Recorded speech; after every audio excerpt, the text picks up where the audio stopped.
15,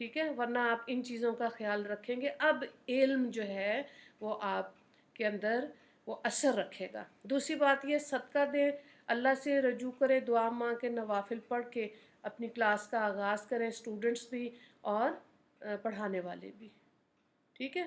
تو یہ اللہ اپنے شان کے حساب سے پھر عطا کرتا ہے قرآن کا علم، حدیث کا علم۔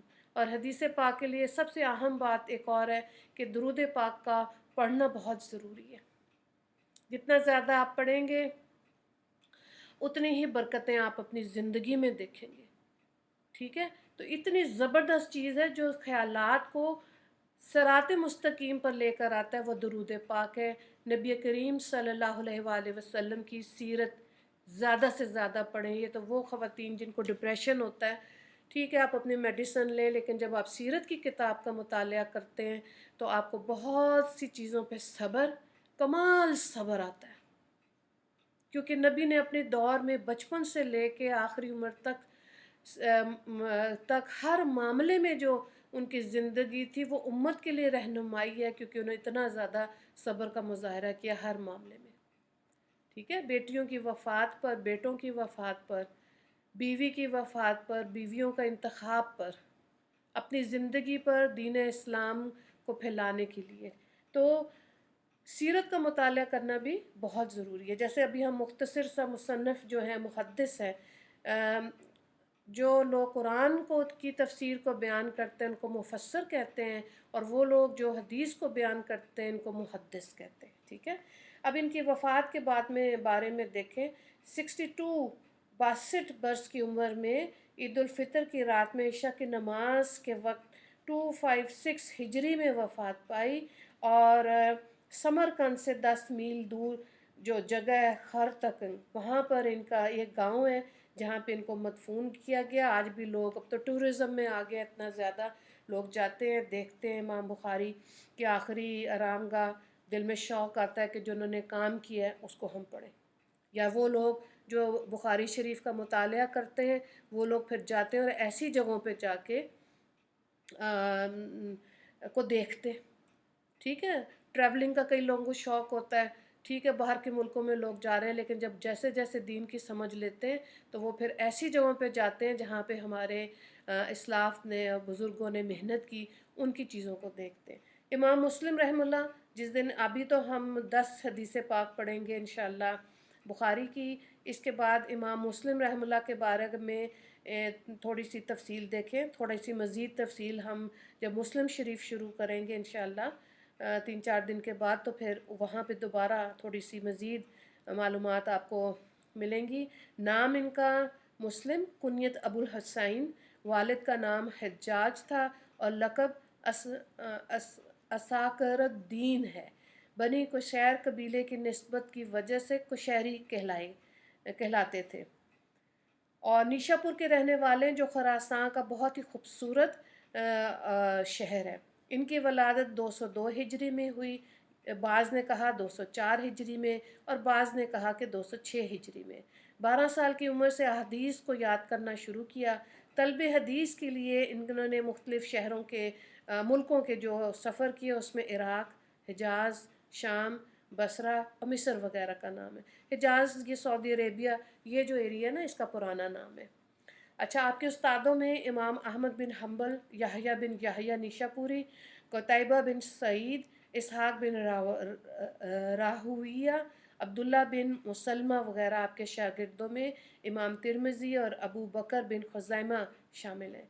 3 لاکھ حدیث امام مسلم کو ازبر یاد تھی، اللہ اکبر۔ اور وفات کو دیکھیں، وفات 55 سال کی عمر میں 25 رجب میں ان کا انتقال ہوا۔ نیشا پور کے محلے نصیر آباد میں مدفون ہوئے۔ امام بخاری نے اپنی کتاب میں مقررات پہلے بھی ابھی بیان کیا ہے، وہ حدیث جو ریپیٹ کی جاتی ہیں، مقررات کے بعد 4000 حدیث کو جمع کیا۔ اور آپ دیکھیں کہ بخاری اور مسلم صحیح، ان دونوں کو جو حدیثیں ان کو صحیحین کہتے ہیں کہ یہ اس میں موجود ہیں، جو بھی حدیث ملتی جلتی آپ کو بخاری میں بھی ملے گی اور مسلم میں بھی ملے گی۔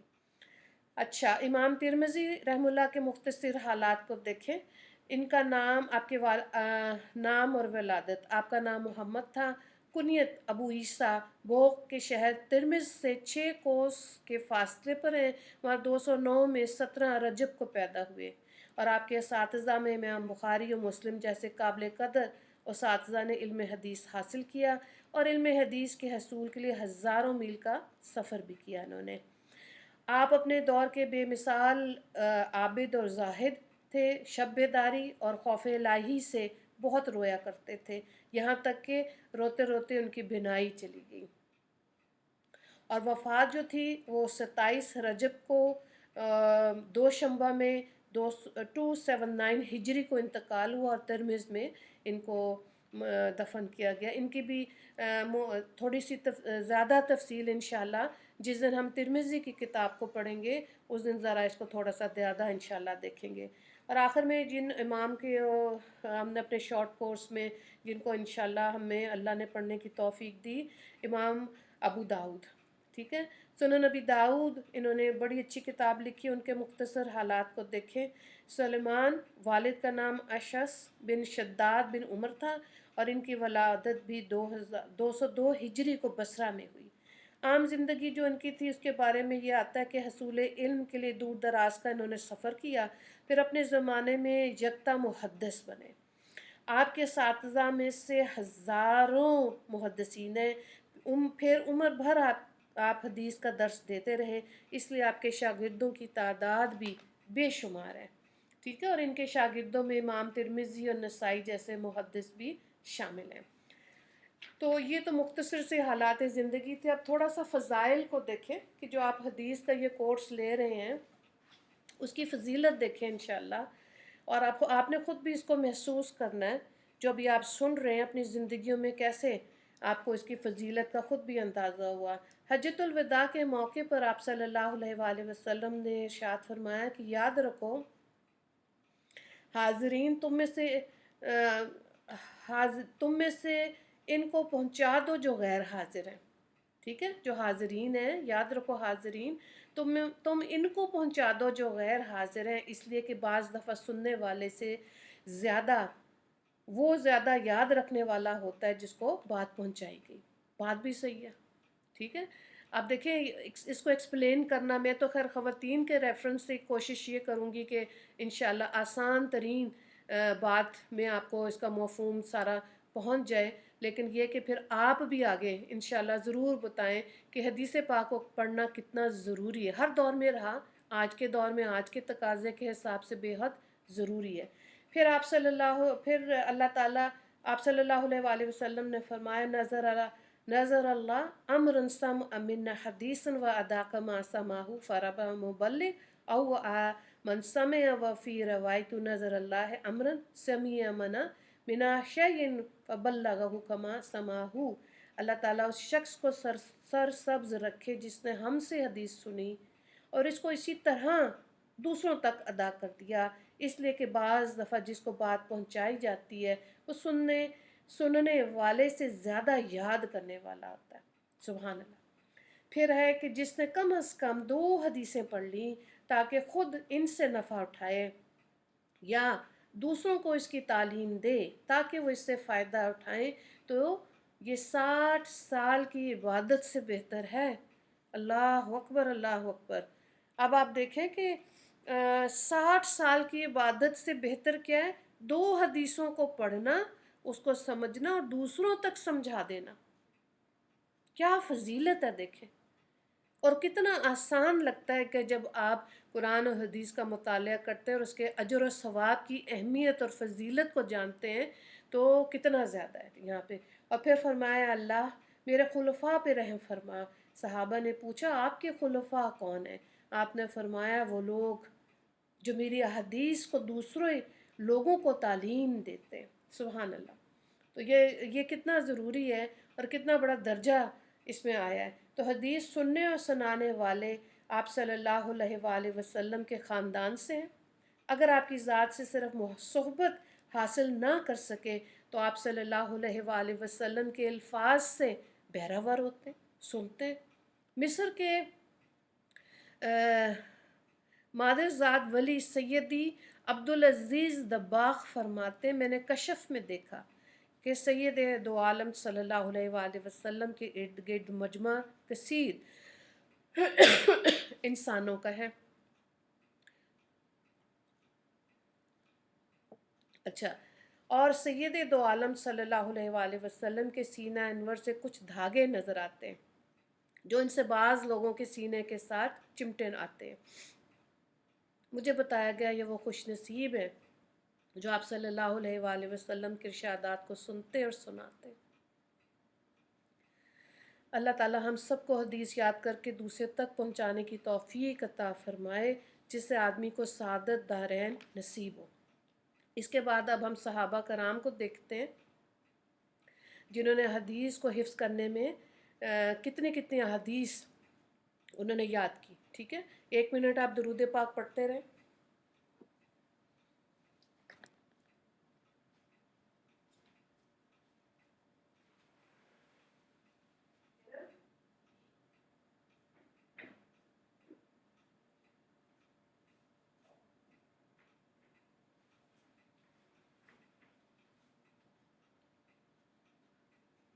جی، اس امت کے افراد نے نبی کریم صلی اللہ علیہ وآلہ وسلم کے عشق و محبت میں احادیث کو حفظ کیا، اور اس کی مثالیں ایک دو نہیں بلکہ لاکھوں کی تعداد میں ایسے لوگ ہیں جنہوں نے حدیث کو یاد کیا. حضرت سلیمان بن مہران ان کے بارے میں آتا ہے کہ 4000 احادیث ان کو زبانی یاد تھی. امام محمد بن سلام ان کو 5000 احادیث یاد تھی. امام عبد الرحمن بن مہدی 10,000 احادیث ان کو زبانی یاد تھی. تھوڑا سا توجہ سے سنیں، آپ کو انشاءاللہ شوق آئے گا کہ اتنی تعداد میں حدیث کو یاد کرنے والے لوگ تھے. امام ابو حاتم کو بھی 10,000 احادیث یاد تھی. امام محمد بن عیسیٰ 40,000 احادیث. ٹھیک ہے، محدث محمد بن موسیٰ 1,00,000 احادیث ان کو یاد تھی. امام بخاری کو 3,00,000 احادیث یاد تھیں جن میں سے 1,00,000 صحیح اور 2,00,000 غیر صحیح احادیث تھیں. اور امام احمد رحمہ اللہ کو 10,00,000 احادیث. امام مسلم کو 3,00,000 احادیث یاد تھی. اور کہاں اب آپ دیکھیں کہ وہ 2 حدیثوں کی فضیلت، اور یہاں ان صحابہ کرام اور بزرگان دین ان کی محنت دیکھیں، ان کو کتنے ہزاروں کی تعداد میں احادیث یاد ہے. خواتین کا نام بھی ہے انشاءاللہ، وہ کل یا پرسوں وہ بھی ہم دیکھیں گے کہ اتنی تعداد میں خواتین بھی احادیث کو یاد. آج کے دور میں بھی آپ یقین کریں بہت خواتین ایسی ہیں جن کو 1,000 احادیث زبانی یاد ہے. سبحان اللہ. ٹھیک ہے، تو یہ بڑی اعلیٰ بات ہے، اور جب آپ سنتے ہیں تو شوق ہونا چاہیے. اب دیکھیں جو ضروری اصلاحات ہیں نا حدیث کی کتابوں کے اندر جو ہے اس کو میں آپ کو تھوڑا سا بتاتی ہوں تاکہ آپ کو حدیث کی کتاب پڑھنے میں مدد ملے گی. اس کا حدیث کا لغوی معنی ہے گفتگو، اور اس کی جمع ہے احادیث. اصطلاحی معنی یہ ہے کہ نبی کریم صلی اللہ علیہ وآلہ وسلم یا صحابہ اور تابعین نے جو کچھ فرمایا، جو کچھ کیا، یا کسی کو کچھ کہتے ہوئے سنایا، کچھ کرتے ہوئے دیکھا مگر اس پر منع اور انکار نہیں کیا بلکہ خاموش رہے، تو ان سب کو محدثین کی اصطلاح میں حدیث کہتے ہیں. ٹھیک ہے، پھر حدیث کی آگے قسمیں دیکھیں. حدیث مرفوع، اس کا لغوی معنی ہے مرفوع کا مطلب بلند کیا ہوا، اور اصطلاحی معنی میں وہ حدیث جو آپ صلی اللہ علیہ وآلہ وسلم کی طرف منسوب ہو، جس میں یہ ذکر کیا گیا ہو کہ آپ صلی اللہ علیہ وآلہ وسلم نے ایسا فرمایا، آپ صلی اللہ علیہ وآلہ وسلم نے ایسا کیا، یا کسی نے آپ صلی اللہ علیہ وآلہ وسلم کے سامنے ایسے کیا اور کہا اور آپ نے خاموشی اختیار کی. حدیث موقوف دوسری دیکھیں جو قسم ہے، اس کا لغوی معنی ہے روکا ہوا. اچھا، اصطلاحی معنی وہ حدیث جو صحابی کی طرف منسوب ہو، یعنی اس حدیث میں یہ ہو کہ صحابہ نے کہا یا کیا یا ایسا کرتے ہوئے لوگوں کو دیکھا گیا، کہتے ہوئے لوگوں کو سنا. ان سب صورتوں کو حدیث موقوف کہتے ہیں. اور تیسرا ہے حدیث مقطوع، لغوی معنی ہے کاٹا ہوا. اصطلاحی معنی میں اس کا کیا ہے مقطوع کے کہ وہ قول یا فعل جو کسی تابع کی طرف منسوب کیا گیا ہو اس کو کہتے ہیں. اور حدیث متواتر کا لغوی مطلب ہے پے در پہ آنا، یکے بعد دیگرے، ٹھیک ہے، تیزی سے.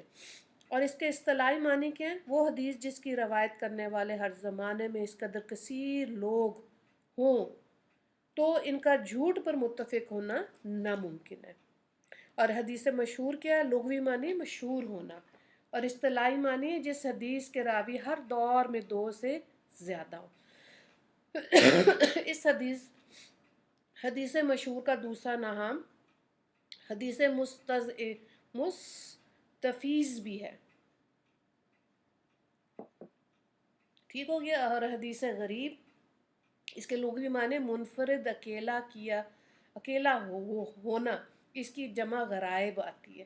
اصطلاح میں یہ اس حدیث کو کہتے ہیں جس کے سلسلہ سند میں کہیں بھی صرف ایک ہی راوی رہ گیا ہو. اچھا، سند کیا ہوتی ہے؟ اس کے لغوی معنی ٹیک لگانا، سہارا دینا، اس کی جمع آتی ہے اسناد. اور مطلب کیا ہے اصطلاحی؟ کہ ناقلین حدیث کے ناموں پہ مشتمل حصہ، مثلا ان ابی شہیب، ان عبید اللہ بن عبداللہ، ان ابن عباس، ان نبی. اچھا، اب دیکھیں یہ سند اس کو کہتے ہیں. سند کا مطلب ہے کہ ایک صحابی نے دوسرے سے سنا، دوسرے نے تیسرے سے سنا، تیسرے نے واقعی میں نبی کریم صلی اللہ علیہ وآلہ وسلم سے سنا. تو جو آخری راوی ہوتا ہے نا، آخری صحابی جو ہوتا ہے، جو آخری سننے والا ہوتا ہے، جس نے واقعی میں آپ صلی اللہ علیہ وآلہ وسلم سے سنا ہوتا ہے، تو یہ سند آتی ہے بن ان کر کے نا، بن کے اس نے ان سے سنا اور انہوں نے تیسرے سے سنا، چوتھے نے، ایسے. اب آگے متن، صحابہ کرام کے نام کے بعد آگے ہوتا ہے لغوی معنی. متن کے کیا ہوتے ہیں؟ زمین کا سخت ابھرا ہوا حصہ، ٹھیک ہے. اصطلاحی معنی یہ ہے کہ جہاں پہ وہ سند ختم ہوئی، وہ راویوں کی تعداد ختم ہوئی، تو آخری صحابی نے نبی کریم صلی اللہ علیہ وآلہ وسلم کے جو الفاظ سنے، وہ جو لکھے جاتے ہیں کتاب میں، وہ جو بیان کیے جاتے ہیں، اس کو متن کہتے ہیں، ٹھیک ہے. تو اب یہ سند کا اور متن کا یہ آپ کو پتہ ہونا چاہیے کہ ایسے اب آپ دیکھیں صحیح کا لفظ استعمال ہوتا ہے، صحیح بخاری، صحیح مسلم، تمام حدیث جو ہیں وہ صحیح ہیں. کوئی راوی بیچ میں سے کمزور نہیں ہے. راوی صحابی یا بتانے والا جو تھا اس کی یادداشت کمزور نہیں تھی، وہ اس کی یادداشت اچھی تھی، واقعی میں صحبت ملی، اور آج سچے تھے، تقوی والے تھے، اور صحیح بات کو ایکسپلین کیا، تو وہ حدیث سند کے ساتھ مضبوط ہو جاتی ہے، اس کو کہتے ہیں. اچھا، پھر حدیث عزیز جیسے ہے، اس میں کے لغوی معنی ہے نادر، قلیل الوجود ہونا. معنی کیا ہے اس کے؟ کہ وہ حدیث جس کو ہر دور میں دو راوی روایت کرتے رہے، کہیں بھی پوری سند میں راوی دو سے کم نہ ہو، وہ حدیث عزیز ہوتی ہے کہ بتانے والے دو ہوں گے. اچھا، اب آگے دیکھیں مروی کیا ہوتا ہے؟ اس کا مطلب ہے روایت کیا ہوا، اس کی جمع آتی ہے مرویات. تو اصطلاحی معنی میں وہ جس کو روایت کیا جائے، خواہ قول ہو یا فعل ہو، جس کو سند کے بعد ذکر کیا گیا، اس کو متن اور روایت دونوں کہتے ہیں. ٹھیک ہو گیا. موضوع حدیث جو ہے یہ بڑی اہم ہے. اس کے معنی ہے گھڑا ہوا، خود سے بنایا ہوا. ٹھیک ہے. موضوع حدیثیں کیا ہوتے ہیں؟ جھوٹے راوی بیان کر رہے ہیں. اس کو راوی کو بھی آپ نے سمجھا تھا. تو اگر اب کوئی جھوٹا راوی حدیث کو بیان کرے گا، وہ موضوع حدیث ہوتی ہے. اور موضوع حدیثوں کی کتابیں بھی موجود ہیں. اب جب پتہ ہی نہیں ہوگا کہ کون سی حدیث کی کتاب کیوں سلیکٹ کرنی ہے یا کیسے سلیکٹ کرنی ہے، تو ہو سکتا ہے لینے والا جائے حدیث کی کتاب لینے اور وہاں موضوع حدیث کی کتاب کو لے آئے. اب وہ سارے راوی جھوٹے ہیں اس کے اندر، لیکن اس پہ محنت ہوئی ہے. تو بہرحال اللہ تعالی ہمیں صحیح راستہ دکھائے اور صحیح کتاب بھی پڑھنے کا، صحیح علم حاصل کرنے کی اللہ ہمیں توفیق دے، تاکہ انسان صراط مستقیم پر رہے، کہیں سائڈ پہ دائیں بائیں گرتا پڑتا ہی نہ رہے. ٹھیک ہے. اس چیز کی دعا مانگنی ہوتی ہے. اور پھر اللہ تعالیٰ آسانیاں کرتے ہیں۔ محدث کو ہم نے دیکھ لیا تھا کہ وہ عالم جسے حدیث کے الفاظ معنی دونوں کا علم ہو، روایات اور اس کے راویوں کا سے بھی وہ واقف ہوگا، تو وہ محدث کہلاتا ہے۔ ہمارے زمانے کے اعتبار سے محدث وہ ہے جو کتاب حدیث کا مطالعہ، درس و تدریس کے ساتھ زیادہ شوق رکھتا ہو، تو وہ محدث بھی کہلاتے ہیں۔ اور جو ابھی ہم نے دیکھا آج کے دور میں بھی مردوں کے اندر ایسے لوگ موجود ہیں جن کو 1000، 1000، 2000 اس سے زیادہ کی تعداد میں احادیث یاد ہے۔ بڑی اعلیٰ بات ہے الحمدللہ، ٹھیک ہے۔ صحیح ستہ، یہ اس کو کہتے ہیں کہ حدیث شریف کی مشہور جو کتابیں ہیں جیسے بخاری، مسلم، نسائی، ابو داؤد، ترمذی، ابن ماجہ، ٹھیک ہو گیا۔ یہ 6 کتابیں ہیں حدیث کی، جس کے اب آپ دیکھیں، ابھی آپ یہ جو ہم 13 دن کا شارٹ کورس کریں گے کہ ہر جو امام صاحب ہیں جنہوں نے کتاب لکھی، ان کا کتاب لکھنے کا طریقہ تھوڑا سا مختلف تھا، تو انشاءاللہ by the and of the course آپ کو تھوڑا سی ایک آؤٹ لائن سی مل جائے گی اس میں حدیث کی کتابوں کے لیے بھی۔ اور محدث علائی اور حافظ ابن حجر نے ابن ماجہ کی جگہ مسند دارمی کتاب بتائی ہے، اور اسی طرح امام ابن اثیر نے کہا کہ جو امام مالک کی کتاب موطا ہے وہ بھی اس میں شامل ہے۔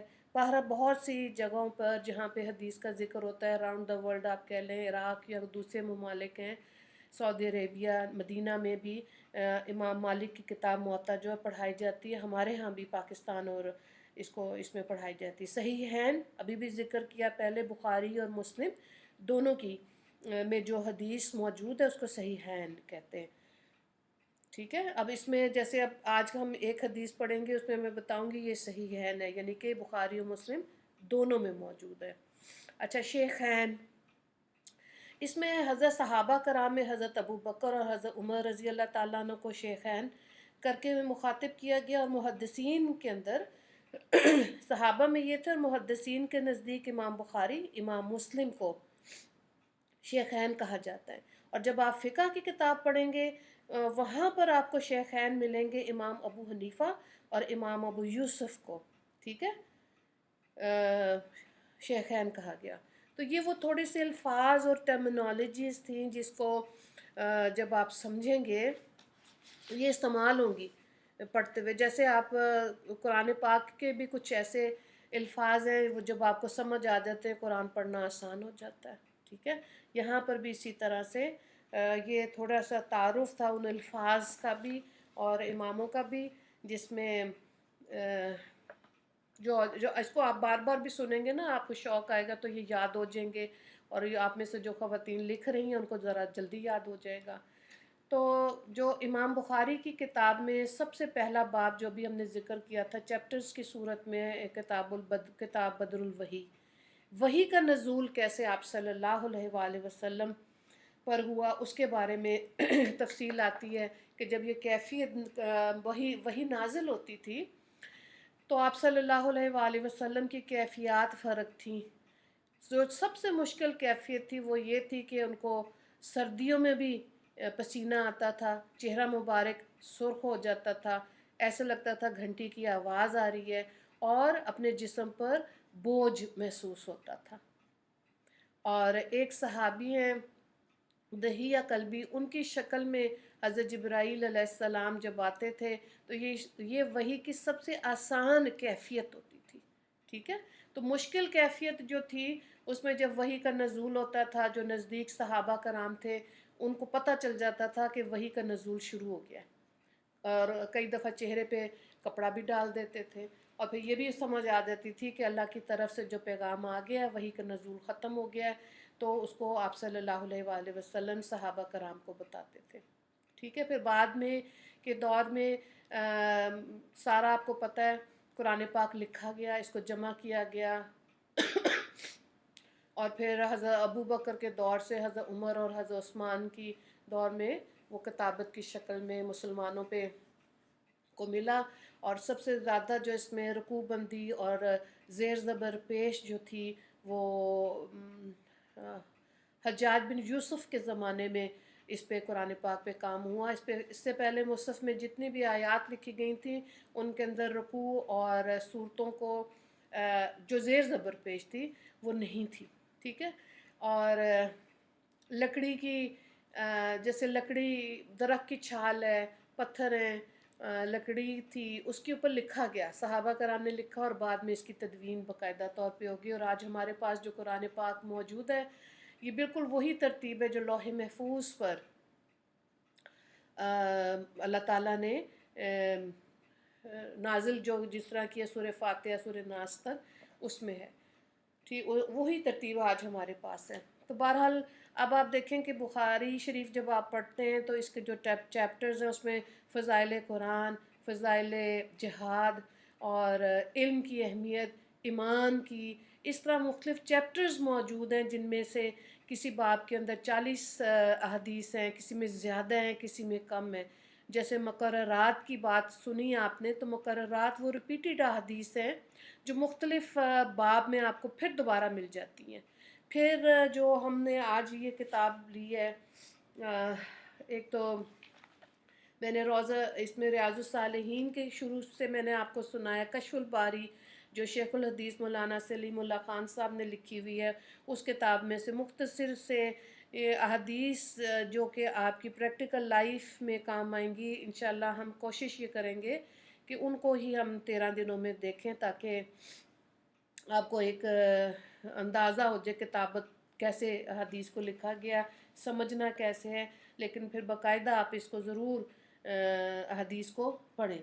تو آج جو پہلی جو حدیث ہے وہ فضائل قرآن جو ٹاپک ہے، چیپٹر ہے، اس میں سے ایک لی ہے. اس کو آپ دیکھتے ہیں کہ حدثنا عبداللہ ابن یوسف حدثنا لیث حدثنا سعید المقبری عن ابیہ عن ابی ہریرہ قال بالسند المتصل من الامام بالسند المتصل من امام بخاری رحم اللہ تعالی وتعالی من فیوزہ آمین.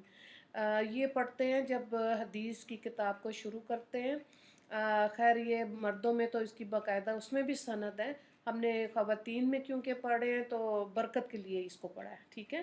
تو حضرت ابو ہریرہ رضی اللہ تعالیٰ عنہ سے روایت ہے کہ نبی کریم صلی اللہ قال النبی صلی اللہ علیہ وسلم ما من الانبیاء نبی الا اوتی ما مثلہ آمن علیہ البشر وانما کان الذی اوتیتہ وحی اوحاہ اللہ الہ فارجو ان اکون اکثر تابع یوم القیامہ.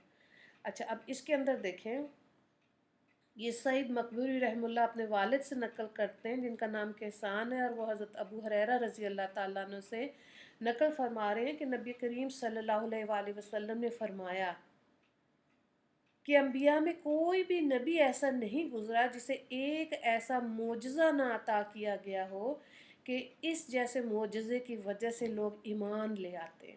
یعنی کیا مطلب؟ یعنی ہر نبی کو کوئی نہ کوئی معجزہ ضرور عطا کیا جاتا ہے جس کا مشاہدہ کر کے لوگ ایمان لانے پر مجبور ہو جاتے ہیں. لیکن اس سلسلے میں جو چیز مجھے عطا کی گئی وہ وحی الہی ہے جو اللہ تعالیٰ نے مجھ پر نازل فرمائی. اس لیے مجھے امید ہے کہ قیامت کے دن میرے متبعین کی تعداد سب سے زیادہ ہوگی. اب جو دیکھیں وحی آ رہی ہے اور اس میں کیا آ رہا ہے؟ سچی بات قرآن کو ہی ایکسپلین کیا احادیث سے جو بھی ہم نے شروع میں کہا تھا کہ قائم کرو نماز کو بار بار آتا ہے قرآن میں، قرآن پاک میں کیسے قائم کرنا ہے، کہ اس کو رکوع کیسے اس کا کرنا ہے، سجدہ کیسے کرنا ہے، تشہد کیا کرنا ہے، پورے طریقہ کار.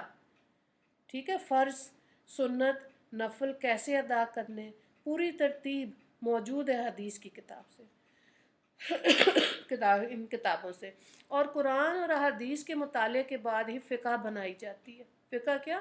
مسائل کا حل، کہ اگر خواتین کو حیض ہے تو اب نمازوں کو ادا کیسے کرنا ہے، یہ فقہ میں پتہ چلتا ہے. اور سفر کر رہے ہیں، قصر ہوگی نماز کیسے ادا کرنی ہے، یہ بھی فقہ کی کتابوں میں بتاتے. اسی طرح روزے کے، حج کے مسائل جو ہیں وہ سارے فقہ کی کتابوں میں بڑی ترتیب سے اصول فقہ ہوتی ہے اور پھر اس کے بعد